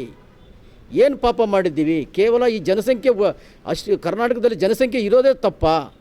ಉದ್ದೇಶಪೂರ್ವಕವಾಗಿ ಇಲ್ಲದೇ ಇರತಕ್ಕಂಥ ನಾಟಕಗಳನ್ನಾಡಿ ಮಾದಿಗರ ಮತಗಳನ್ನು ದೋಚಿ ಅವರು ಮತ ಪಡ್ಕೊಂಡ ನಂತರ ಮಾದಿಗರನ್ನು ರಾಜಕೀಯವಾಗಿ ಮೂಲೆ ಗುಂಪು ಮಾಡ್ತಕ್ಕಂಥ ಷಡ್ಯಂತ್ರ ಮಾಡ್ತಾ ಇದ್ದಾರೆ. ಅದಕ್ಕೆ ತಾಜಾ ಉದಾಹರಣೆ ಅಂದರೆ ಏನಂದರೆ, ಹಿಂದುಗಡೆ ನಡೆದಿರ್ತಕ್ಕಂಥ MLA ಚುನಾವಣೆಯಲ್ಲಿ ಚಿತ್ರದುರ್ಗದಲ್ಲಿ ಏಕಾಏಕಿ ಘೋಷಣೆ ಮಾಡ್ತಾರೆ. ಏನು ಹೇಳ್ತಾರೆ, ನಾವು ಅಧಿಕಾರಕ್ಕೆ ಬಂದ್ರೆ ಮೊದಲನೇ ಅಧಿವೇಶನ ಒಳ ಮೀಸಲಾತಿಯನ್ನು ಜಾರಿಪಡಿಸ್ತೀವಿ ಅಂತೇಳಿ ಸುಪ್ರೀಂ ಕೋರ್ಟ್ ಆದೇಶ ಕೊಟ್ಟ ನಂತರ ಕೂಡ ವರ್ಷಗಟ್ಟಲೆ ಏನಪ್ಪ ಅಂದರೆ ವಿಳಂಬ ಮಾಡಿಬಿಟ್ಟು ಜಾರಿ ಮಾಡಿದ್ದಾರೆ. ಈಗ ಜಾರಿ ಮಾಡಿರ್ತಕ್ಕಂಥದ್ದು ವಾಸ್ತವಿಕವಾಗಿ ಅದು ಒಳ ಮೀಸಲಾತಿ ಅಲ್ಲ, ಬದಲಿಗೆ ಒಳ ಮೀಸಲಾತಿಗೆ ವಿರುದ್ಧವಾಗಿರ್ತಕ್ಕಂಥ ಸಮಾನ ಮೀಸಲಾತಿ ಇದೆ. ಅದಲ್ಲದೇ ಅದ್ರ ಒಳಗಡೆ 15ಕ್ಕೆ ಪೋಸ್ಟ್ ಏನಾದರೂ 15 ಪೋಸ್ಟ್ಗಳು ಬಂದರೆ 3 ಬಿಂದುಗಳಿಗೆ ಹಂಚಿಕೆ ಆಗಿಲ್ಲ ಅನ್ನೋದಾದ್ರೆ ಅದು SC ಜನರಲ್ ಅಂತಕ್ಕಂಥದ್ದು ಏನಿದೆ ಅಂದ್ರೆ ಸುಪ್ರೀಂ ಕೋರ್ಟ್ ಆದೇಶ ಏನು ಮಾಡಿದೆ 1/8/2024 ಆದೇಶಕ್ಕೆ ಸಂಪೂರ್ಣ ವಿರುದ್ಧವಾಗಿದೆ. ಕದ್ರೇಶ್ ಎಂಕೆ ಜಾಂಬೋ ಜಾಗೃತ ಸಂಘದ ರಾಜ್ಯಾಧ್ಯಕ್ಷರು. ನಾವು ಮೊದಲಿನಿಂದ ಸ್ವತಂತ್ರ ಬಂದಾಗಲಿಂದ ನಾವು ಒತ್ತಾಯ ಮಾಡೋದಿಷ್ಟೇ, ನಮ್ಮ ಮಾದಿಗ ಸಮುದಾಯ ರಾಜ್ಯದಲ್ಲಿ ಹೆಚ್ಚಾದ ಜನಸಂಖ್ಯೆಯನ್ನು ಹೊಂದಿರುವಂಥ ನಮ್ಮದೊಂದು ದೊಡ್ಡ ಸಮುದಾಯ. ನಮ್ಮ ಸಮುದಾಯಕ್ಕೆ ಏನು ಹೇಳ್ತಾ ಇದ್ದೀವಿ ಅಂತಂದರೆ, ಮೊದಲಿಂದವೇ ಸರ್ಕಾರ ಬಂದಾಗಲೆಲ್ಲ ಪ್ರತಿ ಸಲ ಒತ್ತಾಯ ಮಾಡೋದು, ನಮ್ಮ ಸಂಘಟನೆ ಮುಖಾಂತರ ಒತ್ತಾಯ ಮಾಡೋದೇನು ಅಂತಂದರೆ ಮುಖ್ಯಮಂತ್ರಿ ಪದವಿ ಕೊಡಬೇಕು ಅಂತಲೇ ಕೇಳ್ತಾ ಇದ್ದೀವಿ. ಮುಖ್ಯಮಂತ್ರಿ ಕೊಟ್ಟಿಲ್ಲ, ಅಟ್ಲೀಸ್ಟು ಉಪಮುಖ್ಯಮಂತ್ರಿನಾರ ಕೊಡಬೇಕು ಅಂತ ಕೇಳ್ತಾ ಇದ್ದೀವಿ. ನಮಗೆ ಯಾಕೆಂದರೆ ಅಲೆಮಾರಿ ಬಂದಂಥವ್ರಿಗೆಲ್ಲರಿಗೂ ಈಗ ಸ್ವತಃ ಪಕ್ಷ ಬಿಟ್ಟು ಬಂದವ್ರಿಗೆಲ್ಲರೂ ಸಹ ಒಳ್ಳೊಳ್ಳೆ ಅಧಿಕಾರ ಕೊಟ್ಕೊಂಡು ನಮ್ಮ ಮುನಿಯಪ್ಪನವ್ರು KH ಮುನಿಯಪ್ಪನವರು 7 ಬಾರಿ ಸಂಸತ್ ಸದಸ್ಯರಾದ ಸಹ ಅವ್ರಿಗೆ ಅದಕ್ಕೆ ಕೊಡ್ತಿರೋದು ನಮಗೆಲ್ಲ ಒಂದು ಆಕ್ರೋಶ ಆಗಿದೆ. ದಯವಿಟ್ಟು ನಾವು DK ಶಿವಕುಮಾರ್ ಅವರು ಒತ್ತಾಯ ಮಾಡೋದಿಷ್ಟೇ, ಕಾಂಗ್ರೆಸ್ ಸರ್ಕಾರ ಒತ್ತಾಯ ಮಾಡೋದಿಷ್ಟೇ, ನಮ್ಮ ಮುನಿಯಪ್ಪನವ್ರಿಗೆ ಉಪಮುಖ್ಯಮಂತ್ರಿ ಸ್ಥಾನ ಕೊಡಬೇಕು, ನಮ್ಮ ಸಮುದಾಯದವ್ರಿಗೆ ಹೆಚ್ಚು ಸಚಿವ ಸ್ಥಾನಗಳು ಕೊಡಬೇಕು ಅಂತ ನಾವು ನಮ್ಮ ಒಟ್ಟು ಸಮುದಾಯದಿಂದ ನಾವೆಲ್ಲರೂ ಸಹ ಒತ್ತಾಯ ಪ್ರಾಣಗಳನ್ನು ಕಳ್ಕೊಂಡ್ರು ಕೂಡ ಪ್ರಾಣಕ್ಕೆ ಲೆಕ್ಕಿಲ್ಲ. ಆ ಒಳ ಮೀಸಲಾತಿಯನ್ನು ದಿಕ್ಕು ತಪ್ಪಿಸಿ ಮಾದಿಗರಿಗೆ ಏನು ಸಿಗಬಾರದು ಅನ್ನೋಂಥದ್ದು ಸಂಚು ಮಾಡಿ ಕುತಂತ್ರದಿಂದ ಬೇರೆ ಷಡ್ಯಂತ್ರದಿಂದ ಮಾದಿಗರಿಗೆ ಒಂದು ಉದ್ಯೋಗದಲ್ಲಿ ಈ ದಂಶ ಮಾಡ್ಬೇಕನ್ನೋಂಥದ್ದು ಕಾಂಗ್ರೆಸ್ ಉದ್ದೇಶ. ಅದಕ್ಕೆ ನಾನು ಹೇಳ್ತೀನಿ, ಯಾವ ಭಸ್ಮಸೂರ ನಾನು ಅಂತಿದ್ನೋ ಆ ಭಸ್ಮಸೂರ ತನ್ನ ತಲೆ ಮೇಲೆ ತಾನೇ ಕೈ ಇಟ್ಕೊಂಡು ಭಸ್ಮ ಆದ್ನಿನ ಅದರಂಗ ಕಾಂಗ್ರೆಸ್ದವರು ಮಾದಿಗರಿಗೆ ತುಳಿಬೇಕನ್ನಂತ ನಾನು ಅನ್ನೋ ಅಹಂಕಾರ ಇಟ್ಕೊಂಡ್ರೆ ನೀವು ಸರ್ವನಾಶ ಆಗೋದು ಕರೆಕ್ಟು. ಯಾಕಂದರೆ ಮಾದಿಗರ ಶಾಪ ಒಳ್ಳೆಯದಲ್ಲ. ಮಾದಿಗರು ಒಂದು ಸಲ ಮತದ ಬದಲಾವಣೆಗಳನ್ನು ಮನಸ್ಸು ಮಾಡಿದರೆ ಕಾಂಗ್ರೆಸ್ ಏನು ಮಾಡಿದ್ರು ಮುಂದೆ ಬರಲಿಕ್ಕೆ ಸಾಧ್ಯವಿಲ್ಲ. ಯಾಕೆ ಹೇಳ್ತಾ ಇದ್ದೇನೆ ಅಂದರೆ, ಒಳ ಮೀಸಲಾತಿ ನಿಮಗೆ ಮಾಡೋಕ್ಕಾದ್ರೂ ಮಾಡಿರಿ, ಆದರೆ ಅದನ್ನೆಲ್ಲ ಕೆಡಿಸಿ ಸುಪ್ರೀಂ ಕೋರ್ಟ್ ಆದೇಶ ಉಲ್ಲಂಘನೆ ಮಾಡಬೇಡ್ರಿ. ಸಂಪೂರ್ಣ ಒಳ ಮೀಸಲಾತಿ ಯಾವುದು ಮಾಡಿಲ್ಲ, ಅದು ಮಾಡಬೇಕು. ಸಂಪೂರ್ಣ ಒಳ ಮೀಸಲಾತಿ ಮಾಡಬೇಕು. ಮತ್ತು ಈಗ ಏನು ಸಂಪುಟಗಳಲ್ಲಿ ವಲಯರಿಗೇನೋ 2 ಕೋಟಿ 3 ಕೊಟ್ಟಿದ್ರು, ಆ ಥರ ಮಾದಿಗರಿಗೆ ಕೂಡ 3 ಉದ್ಯೋಗಗಳನ್ನು ಸಂಪುಟ ಸಚಿವರುಗಳನ್ನು ಮಾಡಬೇಕು. ಮತ್ತು ಸಮಾಜ ಕಲ್ಯಾಣ ಹುದ್ದೆ ಕೊಡಬೇಕು ನಮ್ಮ ಸಮಾಜಕ್ಕೆ. ಮತ್ತು ಅಲ್ಲಿಂದ ಉಪಮುಖ್ಯಮಂತ್ರಿ ಸ್ಥಾನಗಳನ್ನು ಕೊಡಬೇಕು, ಉನ್ನತ ಸ್ಥಾನ ಕೊಡಬೇಕು. ಬರೀ ಬೇಕಾಬಿಟ್ಟಿಯಾಗಿ ಯಾವುದೋ ಒಂದು ಅದೇನಂತಾರೋ ಕುಡಿಯೋದು ಒಂದು ಅಕ್ಕಿ ಅನ್ನೋಂಥ ದಾನ ಮಾಡೋಂಥದ್ದು ಬೇಡ. ಒಳ್ಳೆ ಹುದ್ದೆ ಕೊಟ್ಟರೆ ಆ ಸಮುದಾಯ ಬೆಳೆಸ್ತಕ್ಕಂಥ ಕೆಲಸ ಆಗ್ತದೆ. ಆರ್ಥಿಕವಾಗಿ ಸಮುದಾಯ ಬೆಳೆದ್ರೆ ಮುಂದೆ ಸಮಾಜಕ್ಕೆ ಸುಧಾರಣೆ ಆಗ್ತದೆ, ರಾಜಕೀಯವಾಗಿ ಸುಧಾರಣೆ ಆಗ್ತದೆ. ಕಾಂಗ್ರೆಸ್ ಪಕ್ಷನ ಇಲ್ಲಿವರೆಗೆ ನಂಬಿದ್ದೀವಿ, ಇನ್ನೂ ನಂಬುತ್ತೀವಿ. ನೀವೇನಾದರೂ ನಮಗೆ ತುಳಿತಕ್ಕಂಥ ಕೆಲಸ ಮಾಡಿದೆ, ಒಳ ಮೀಸಲಾತಿ ಒಂದು ಹೊಡಿತಕ್ಕಂಥ ಕೆಲಸ, ಮಾದಿಗರಿಗೆ ಏನು ಮೋಸ ಮಾಡಿದರೆ ಮುಂದಿನ ದಿನದಲ್ಲಿ ನಿಮ್ಮ ಕಾಂಗ್ರೆಸ್ ಸರ್ಕಾರನ ಸರ್ವನಾಶ ಮಾಡಲಿಕ್ಕೆ ನಾವೆಲ್ಲ ಇಲ್ಲಿ ಹಿರಿಯರು ಏನು ಎನ್ ಮೂರ್ತಿ ಅಣ್ಣವರು, ಶಂಕರಪ್ಪಣ್ಣವರು, ಕೇಶವಮೂರ್ತಿಯವರು ಇನ್ನಿರ್ತಕ್ಕಂಥ ಹಾಕ್ಕೊಂಡು ಎಲ್ಲ ರಾಜ್ಯಾಧ್ಯಕ್ಷರು ಸೇರಿ ಒಂದು ಕೈಗೊಂಡಿರತಕ್ಕಂಥ ನಿರ್ಣಯ ಏನಂದರೆ, ಮತವನ್ನು ಯಾವ ರೀತಿ ಹಾಕಬೇಕು, ನಾವು ಯಾವ ರೀತಿ ಮುನ್ನಡಿಬೇಕು, ಇಷ್ಟು ದಿನ ನಾವು ಮಾಡಿದಂಥದ್ದಲ್ಲ, ಈಗ ಬೇರೆಯನ್ನು ಮಾಡಬೇಕನ್ನೋಂಥದ್ದು ಒಂದು ಕರಪತ್ರ ಚಳವಳಿ ರಾಜ್ಯಾದ್ಯಂತ ಹಾಕ್ಬೇಕಾಗ್ತದೆ. ಯಾರ್ಯಾರು ಅಸ್ಪೃಶ್ಯತೆ ಆಚರಣೆ ಮಾಡ್ತಾರೆ ಅವ್ರಿಗೆಲ್ಲನೂ ತಕ್ಕ ಪಾಠ ಕಲಿಸೋದಕ್ಕೆ ಸಿದ್ಧತೆ ಮಾಡ್ಕೊಳ್ತಾ ಇದ್ದೀವಿ. ಇವಾಗೇನು ಕಾನೂನುಬದ್ಧವಾಗಿ ನೀವು ಏನಿವಾಗ 7% 8% ರಿಸರ್ವೇಷನ್ ಸಿಗಬೇಕಾಗಿರೋದನ್ನು ಪಾಪ ಎಲ್ಲ ಹಂಚಿಬಿಟ್ಟಾರೆ. 5 ಕಡಿಮೆ ಇರೋರಿಗೆಲ್ಲ ಸೇರಿಸಿದ್ದೀರಾ, ಓಕೆ, ಅದನ್ನು ಒಪ್ಕೊಂಡಿದ್ದೀವಿ. ಇವಾಗ ಕಡಿಮೆ ಸಂಖ್ಯೆಗೂ ಹೆಚ್ಚು ಸ್ಥಾನ ಕೊಟ್ಟು ಕಣ್ಣು ಮುಂದೆನೇ ಹೆಚ್ಚು ಸಂಖ್ಯೆ ಇರತಕ್ಕಂಥವ್ರಿಗೆ ಕನಿಷ್ಠ ಸ್ಥಾನಗಳು ಕೊಟ್ಟರೆ ಮುಖ್ಯ ಸಚಿವ ಸಂಪುಟದಲ್ಲಿ ಇದಕ್ಕೂ ಸಹ ಸಮಾಜ ಕಣ್ಣು ಬಿಟ್ಟು ನೋಡ್ತಾ ಇದೆ. ಇದನ್ನು ಅನ್ಯಾಯ ಮಾಡೋಕ್ಕೆ ಹೋಗಬೇಡ್ರಿ. ಕಾಂಗ್ರೆಸ್ ಬಹಳ ನಂಬಿಕೊಂಡಿದೆ ಮಾದಿಗರಿಂದನೇ ಕಾಂಗ್ರೆಸ್ಸು. ಯಾವ ಗೌಡ್ರಿಂದಿಲ್ಲ, ಲಿಂಗಾಯತರಿಂದಿಲ್ಲ, ಬ್ರಾಹ್ಮಣರಿಂದಿಲ್ಲ, ಯಾವ ಜಾತಿನಿಂದಿಲ್ಲ. ಮಾದಿಗರು ಗಟ್ಟಿಯಾಗಿ ನಿಂತಿರತಕ್ಕಂಥದಕ್ಕೆ ನಾನು ಲೀಡ್ರು ಅಂತ ಬೇರೆ ಜಾತಿಯವ್ರು ಬಂದು ಇವ್ರನ್ನ ಸೇರಿಸ್ಕೊಂಡು ಅವ್ರು ಉನ್ನತ ಪದವಿ ಪಡ್ತಾ ಇದ್ದಾರೆ ವಿನಃ ನೀವು ಉನ್ನತ ಪದವಿ ಪಡಿತಾ ಇರೋದ್ರಿಂದ ನಮಗೆ ನೋವಿಲ್ಲ. ಆದರೆ ನಾವು ಕನಿಷ್ಠ ಪಕ್ಷ ಅಳಿಸೋಗಿರೋ ಅನ್ನೋದಕ್ಕಿಂತ ಸ್ವಲ್ಪ ಬಿಸಿ ಅನ್ನೋದ್ರ ಕೊಡಿ ಅಂತ ನಾವು ಇವತ್ತು ಬೇಡಿಕೆ ಮಡಗಿದ್ದೀವಿ. ಇವಾಗ ಸ್ಥಾನಮಾನಗಳನ್ನು ಹಂಚೋವಾಗ ಸ್ವಲ್ಪ ನೋಡಿ ಮಾಡಿ. ಇವಾಗ ಹಿರಿಯರಿಗೆ ನೀವು DK ಶಿವಕುಮಾರ್ ಹೇಳ್ತಾಯಿದ್ರು, ಅಧಿಕಾರ ಸಿಕ್ಕದೆ ಹೋದರೆ ಒದ್ದು ಕಿತ್ಕೊಬೇಕು ಅಂತ. ಒದ್ದು ಕಿತ್ಕೊಂಡಿದ್ದಾರೆ. ನಮಗೆ ಒದೆಯೋ ಶಕ್ತಿ ಇಲ್ಲ ಮಾದಿಗರಿಗೆ. ಕೇವಲ ಸ್ಥಾನದಲ್ಲಿದ್ದೀವಿ. ಆ ಕೇಳೋ ಸ್ಥಾನದಿಂದ ಒದೆಯೋ ಸ್ಥಾನಕ್ಕೆ ಬರೋದಕ್ಕೆ ಬಿಡಬೇಡ್ರಿ. ಕೇಳೋ ಸ್ಥಾನದಲ್ಲಿ ನಮ್ಮ ಏನು ಬೇಡಿಕೆಗಳಿದೆ ತೃಪ್ತಿಪಡಿಸಿ ಅಂತ ಹೇಳ್ತಾ ಇವತ್ತೇನು ಉಪಮುಖ್ಯಮಂತ್ರಿ ಸ್ಥಾನ ಮತ್ತು 3 ಸಚಿವ ಸ್ಥಾನ ನಾವು ಬೇಡಿಕೆ ಇಟ್ಟಿದ್ದೀವಿ. ಅದನ್ನು ನೀವು ಪಕ್ಷದಲ್ಲಿ ಯಾರು ಅರ್ಹರೋ ಅವ್ರಿಗೆ ನೀವು ತೀರ್ಮಾನ ಮಾಡಿಕೊಡಿ. ನಾವು ಬೇಡಿಕೆ ಮಾಡೋದಿಲ್ಲ, ನಾವು ಆಯ್ಕೆ ಮಾಡೋದಿಲ್ಲ. ಪಕ್ಷದಲ್ಲಿ ಯಾರ್ಯಾರು ಅರ್ಹರೋ ಅವರಿಗೆ ಉಪಮುಖ್ಯಮಂತ್ರಿ ಸ್ಥಾನ ಮತ್ತು 3 ಸ್ಥಾನಗಳನ್ನು ನಮ್ಮ ಮುಖ್ಯಮಂತ್ರಿ ಕೊಡಬೇಕು ಅಂತ ಹೇಳ್ಬಿಟ್ಟು ನಮ್ಮ ಬೇಡಿಕೆ ಇದೆ. ಸರ್ಕಾರಗಳು ಬದಲಾವಣೆ ಆಗಿದ್ದವು. BJP ಸರ್ಕಾರ ಬರೋದಕ್ಕೂ ಒಳ ಮೀಸಲಾತಿ ಚಳವಳಿಯ ಪ್ರಭಾವ ಕಾರಣ, ಕಾಂಗ್ರೆಸ್ ಸರ್ಕಾರ ಬರೋದಕ್ಕೂ ಕೂಡ ಒಳ ಮೀಸಲಾತಿ ಚಳವಳಿಯ ಪ್ರಭಾವ ಕಾರಣ. ಇವರು ಆಯ್ಕೆ ಆಗಬೇಕಾದ್ರೆ ಒಂದು ಮಾತು ಹೇಳ್ತಾರೆ, ಆಯ್ಕೆ ಆದಮೇಲೆ ಒಂದು ಮಾತು ಹೇಳ್ತಾರೆ. ಕಾಂಗ್ರೆಸ್ ಪಕ್ಷ 2023 ಚುನಾವಣೆಯಲ್ಲಿ ಪ್ರಬಲವಾಗಿ ಅಧಿಕಾರ ನಡೆಸೋದಕ್ಕೆ ಸಾಧ್ಯ ಆಗಿದ್ದು ಮಾದಿಗರ ವೋಟ್ ಬ್ಯಾಂಕು ಅವರಿಗೆ ಸಪೋರ್ಟ್ ಮಾಡಿದ್ದಕ್ಕೆ ಅನ್ನೋದನ್ನ ಮರಿಬಾರ್ದು. ಇದು ಭಾಳ ಮುಖ್ಯ. ಈ ಹೋರಾಟದಲ್ಲಿ ನಾವು ಪ್ರಮುಖವಾಗಿ ರಾಜಕೀಯವಾಗಿ ಅನ್ಯಾಯಕ್ಕೊಳಗಾಗಿರ್ತಕ್ಕಂಥ ಏಕೈಕ ಸಮಾಜ ಅಂತಂದರೆ ಅದು ಮಾದಿಗ ಸಮುದಾಯ. ಅದಕ್ಕೆ ನಾವು ರಾಜ್ಯದ ಉಪಮುಖ್ಯಮಂತ್ರಿ ಸ್ಥಾನ ಮತ್ತು 3 ಸಚಿವರ ಸ್ಥಾನಗಳನ್ನು ಮತ್ತು ಪಕ್ಷದಲ್ಲಿ ಯಾರು ಕಷ್ಟಪಟ್ಟು ಹೋರಾಡಿದಾರೋ ಹಿರಿಯರಿದ್ದಾರೋ ಅವ್ರಿಗೆ ನಿಗಮ ಮಂಡಳಿಗಳಲ್ಲಿ ಸ್ಥಾನ. ಈಗಾಗಲೇ ಒಳ ಮೀಸಲಾತಿ ಹೋರಾಟಗಾರರು ಕೂಡ ಕಾಂಗ್ರೆಸ್ ಪಕ್ಷಕ್ಕೆ ನೇರವಾಗಿ ಸೇರೋದ್ರ ಮೂಲಕ ಚುನಾವಣೆ ಸಂದರ್ಭದಲ್ಲಿ ಪ್ರಮುಖವಾದ ಹೋರಾಟಗಾರರು ಸೇರೋದ್ರ ಮೂಲಕ ಕೂಡ ಓಟಿನ ಬ್ಯಾಂಕನ್ನು ತಂದುಕೊಟ್ರು ಕಾಂಗ್ರೆಸ್ ಸರ್ಕಾರಕ್ಕೆ. ಅದಕ್ಕೆ ನಾವು ಕಾಂಗ್ರೆಸ್ ಪಕ್ಷವನ್ನು ಕೇಳ್ತಾ ಇದ್ದೀವಿ, ನಾವು ಬೇಡುವವರಲ್ಲ, ಈ ಸರ್ಕಾರಗಳನ್ನ ಬದಲಾವಣೆ ಮಾಡುವವರು ಅನ್ನೋದನ್ನ ಜ್ಞಾಪಕದಲ್ಲಿ ಇಟ್ಕೋಬೇಕಾಗುತ್ತೆ ನೀವು. ನಾವು ನಿಮಗೆ ಕೇಳ್ತಾ ಇರೋದು ಉಪಮುಖ್ಯಮಂತ್ರಿ ಸ್ಥಾನ ಮತ್ತು 3 ಸಚಿವರ ಸ್ಥಾನ ಮತ್ತು ನಿಗಮ ಮಂಡಳಿಗಳ ಸ್ಥಾನಗಳನ್ನ ಕೇಳ್ತಾ ಇದ್ದೀವಿ. ಇದು ಮಾದಿಗ ಸಮುದಾಯಕ್ಕೆ ತಲುಪಿಸಲಿಲ್ಲ ಅಂತಂದರೆ ಇದನ್ನು ಉತ್ತರ 2028 ಚುನಾವಣೆಯಲ್ಲಿ ನಾವು ಕೊಡಬೇಕಾಗುತ್ತೆ ಅಂತಕ್ಕಂಥ ಎಚ್ಚರಿಕೆಯನ್ನು ಈ ಸರ್ಕಾರಕ್ಕೆ ನಮ್ಮ ಒಕ್ಕೂಟದ ಮೂಲಕ ಎಲ್ಲ ಹೋರಾಟಗಾರರು ಸೇರಿ ನಮ್ಮ ಡಾಕ್ಟರ್ ಎನ್ ಮೂರ್ತಿಯವರ ನೇತೃತ್ವದಲ್ಲಿ ಈ ಒಂದು ಎಚ್ಚರಿಕೆಯನ್ನು ಸರ್ಕಾರಕ್ಕೆ ಕೊಡ್ತಾ ಇದ್ದೀವಿ. ಮತ್ತು ಅದೇ ರೀತಿ ಸರ್ಕಾರಕ್ಕೆ ಮನವಿಯನ್ನು ಕೂಡ ಮಾಡ್ತಾ ಇದ್ದೀವಿ. ಅಧ್ಯಕ್ಷರು ಮತ್ತು ಒಕ್ಕೂಟದ ಸಂಚಾಲಕರು, ಈಗ ಪತ್ರಿಕಾ ಮಾಧ್ಯಮದವರಿಗೆ ಅಭಿನಂದನೆ ಮಾಡ್ತಾ, ನಾವು ಅನೇಕ ಪತ್ರಿಕೆಗಳಲ್ಲಿ ಪ್ರಚಾರ ಮಾಡಿಕೊಂಡು ನಾವು ಒತ್ತಾಯಗಳು ಮಾಡ್ಕೊಂಡು ಬರ್ತಾನೆ ಇದ್ದೀವಿ. ಆದರೆ ನಮ್ಮ ಕೂಗು ಆ ಸರ್ಕಾರಕ್ಕೆ ಮುಟ್ತಾ ಇಲ್ಲ. ಕಾರಣ ಏನಂತಂದರೆ, ಸಾಮಾನ್ಯವಾಗಿ ದೇವರಾಜ ಸರ್ಕಾರದಿಂದ ಇಲ್ಲಿವರೆಗೂ ನೋಡ್ಕೊಂಡು ಬರ್ತಾ ಇದ್ದೀವಿ. ಈ ಏನು 2 ಸಮುದಾಯ ಇದೆ, ಅವ್ರಿಗೆ 2 ಕೊಟ್ಟರೆ ನಮ್ಗೆ 2 ಕೊಟ್ಟರೆ ಅವ್ರಿಗೆ 2 ಮಾಡ್ಕೊಂಡೇ ಬರ್ತಾ ಇದ್ದಾರೆ. ಸಿದ್ದರಾಮಯ್ಯನ ಸರ್ಕಾರದಲ್ಲಿ ವ್ಯತ್ಯಾಸ ಮಾಡಿದ್ರು, ಅವ್ರಿಗೆ ಜಾಸ್ತಿ ಕೊಟ್ಟರು, ನಮಗೆ ಕಡಿಮೆ ಕೊಟ್ಟರು. ಈ ರೀತಿ ವ್ಯತ್ಯಾಸಗಳು ಮಾಡ್ಕೊಂಡು ಬಂದು ನಮ್ಮ ಸಮುದಾಯವನ್ನು ಈ ಮೂಲೆ ಗುಂಪು ಮಾಡ್ತಕ್ಕಂಥ ಹುನ್ನಾರ ನಡೀತಾ ಇದೆ. ಅದರಿಂದ ಯಾವುದೇ ಸಂದರ್ಭದಲ್ಲಿ ಅಟ್ಲೀಸ್ಟ್ ಹಿರಿಯರು ಈ ಮೊನ್ನೆ ಬಂದಿರತಕ್ಕಂಥವ್ರ ಹೆಸರುಗಳು ಪ್ರಚಾರ ಮಾಡ್ತಾರೆ, ಅವ್ರಿಗೆ ಒಳ್ಳೆ ಖಾತೆ ಕೊಡ್ತಾರೆ. ಆದರೆ 7 ಸಾರಿ ಗೆದ್ದು ಸೆಂಟ್ರಲ್ ಮಿನಿಸ್ಟರ್ ಆಗಿ ಮತ್ತು ರಾಜ್ಯದಲ್ಲಿ ಮಂತ್ರಿಯಾಗಿ ಮುತ್ಸದ್ದಿ ರಾಜಕಾರಣಿಯಾದ KH ಮುನಿಯಪ್ಪನವರಿಗೆ ಮುಖ್ಯಮಂತ್ರಿ ಮಾಡಿ ಅಂತ ನಮ್ಗೆ ಒತ್ತಾಯ ಇತ್ತು. ಬೇಡ, ಅಟ್ಲೀಸ್ಟ್ ಉಪಮುಖ್ಯಮಂತ್ರಿ ಮಾಡಬೇಕು ಅಂತ ಒತ್ತಾಯ ಇತ್ತು. ಅದು ಕೂಡ ಅವ್ರ ಗಮನಕ್ಕೆ ಹೋಗ್ತಾ ಇಲ್ಲ. ಈಗ ಅವರಿಗೆ ಒಳ್ಳೆಯ ಖಾತೆಯನ್ನು ಕೊಟ್ಟಿಲ್ಲ, ಬರೀ ಅಕ್ಕಿ ಹಂಚ್ಕೊಂಡು ನಿನ್ನ ಕೂತ್ಕೊಳ್ಳಿ ಅಂತ ಹೊರತಕ್ಕಂಥ ಏನೋ ಒಂದು ಬೇಕಾಬಿಟ್ಟಿ ಖಾತೆಯನ್ನು ಕೊಟ್ಟಿದ್ದಾರೆ.